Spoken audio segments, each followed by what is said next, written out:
I sat in that mahogany chair watching my older brother Vincent stand at the head of the dining table with the smuggest grin I had ever seen on a human face. He had just announced to our entire family that he would inherit everything. The company, the legacy, all of it.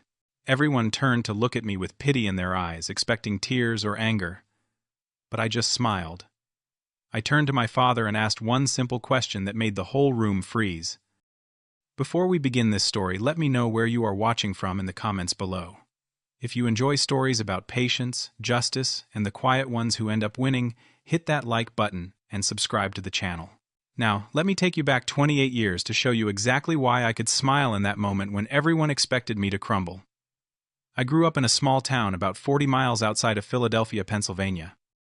My father, Raymond Hartwell, built his company from nothing. He started Hartwell Manufacturing in a rented warehouse with just 3 employees and a dream of making industrial components that would last longer than anything else on the market.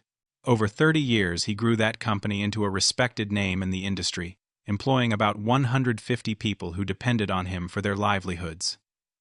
My mother, Gloria, never worked outside the home. She dedicated her life to raising my brother and me, though I use that term loosely when it comes to how she treated me.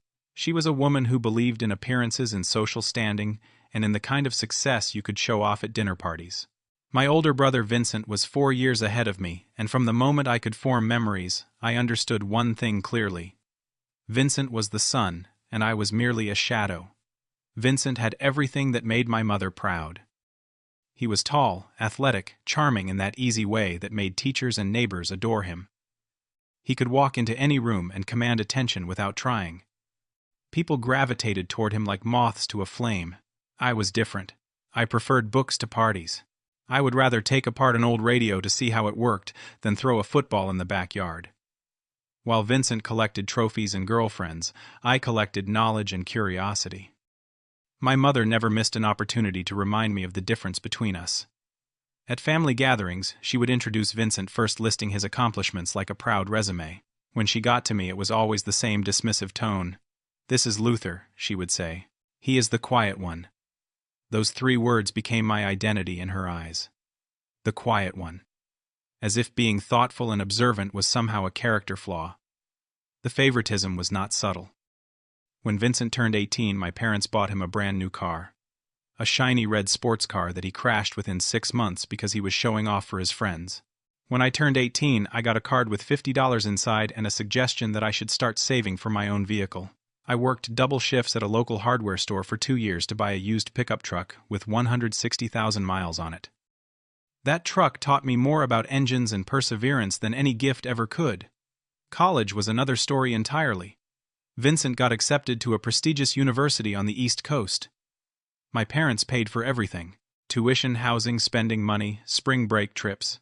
He graduated with a business degree and a sense of entitlement that could fill a stadium. I got into a state school on a partial scholarship. I paid for the rest by working nights at a manufacturing plant, which is where I discovered my love for engineering and machinery. I studied mechanical engineering during the day and worked with my hands at night. I added an MBA through evening classes because I knew that understanding business would matter someday.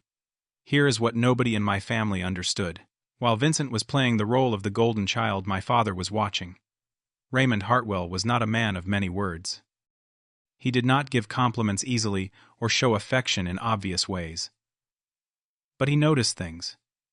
He saw me working on that old truck in the driveway. He saw the engineering textbooks stacked on my desk. He saw me building a small consulting business from my apartment, while Vincent was busy taking long lunches and leaving work early. When Vincent graduated, he walked straight into a position at Hartwell Manufacturing. Not an entry-level job where he could learn the business from the ground up. No. My father made him vice president of operations because my mother insisted that their son deserved a title befitting his education. Vincent had never operated a machine in his life. He did not know the names of the workers on the factory floor. But he had business cards printed with his impressive title, and that was enough for him. I never asked to join the family company. I built my own path. I started a small consulting firm that helped manufacturing companies optimize their operations and reduce waste. It was not glamorous work, but it was honest. I traveled to factories across 3 states, getting my hands dirty alongside workers, solving problems that others could not figure out. My client list grew through word of mouth. People trusted me because I delivered results, not promises. My mother and Vincent saw my choice as proof of my inadequacy. They assumed I started my own business because I was not good enough to work at Hartwell Manufacturing. They never asked about my clients or my revenue. They never wondered why I could afford a nice apartment and a reliable car without any help from them. In their minds, I was still the quiet one, the disappointment, the brother who could not measure up to Vincent's shine. But my father knew differently. He never said it out loud, but I could see it in his eyes when we occasionally talked on the phone. He asked about my projects. He wanted to know which factories I was helping and what problems I was solving. He understood something that Vincent and my mother refused to see. Building something from nothing requires a different kind of strength than inheriting something already built. 7 years before that family meeting, everything changed. The manufacturing industry hit a rough patch that nobody saw coming. Foreign competition flooded the market with cheaper alternatives. Several of Hartwell Manufacturing's biggest clients canceled their contracts to save money. The company that took my father 3 decades to build was suddenly drowning in debt. Vincent had been running operations for 5 years at that point. He made decisions based on ego rather than data.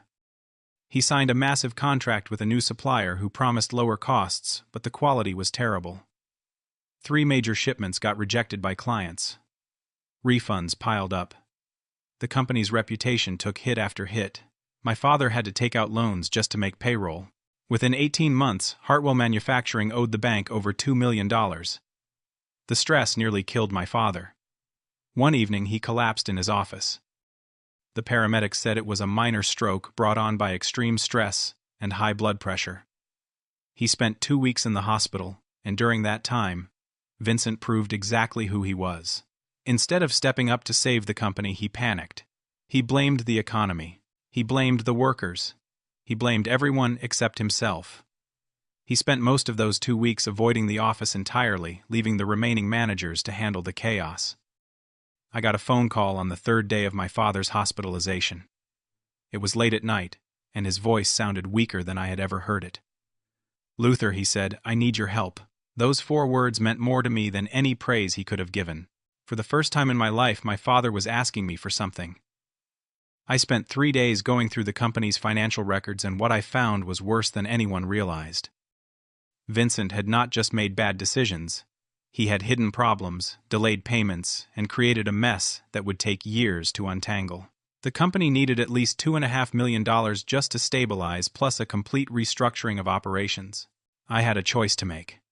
I could walk away and let my brother's failures destroy everything my father built, or I could do something that nobody would ever expect from the quiet one. I chose to act. I liquidated my consulting business.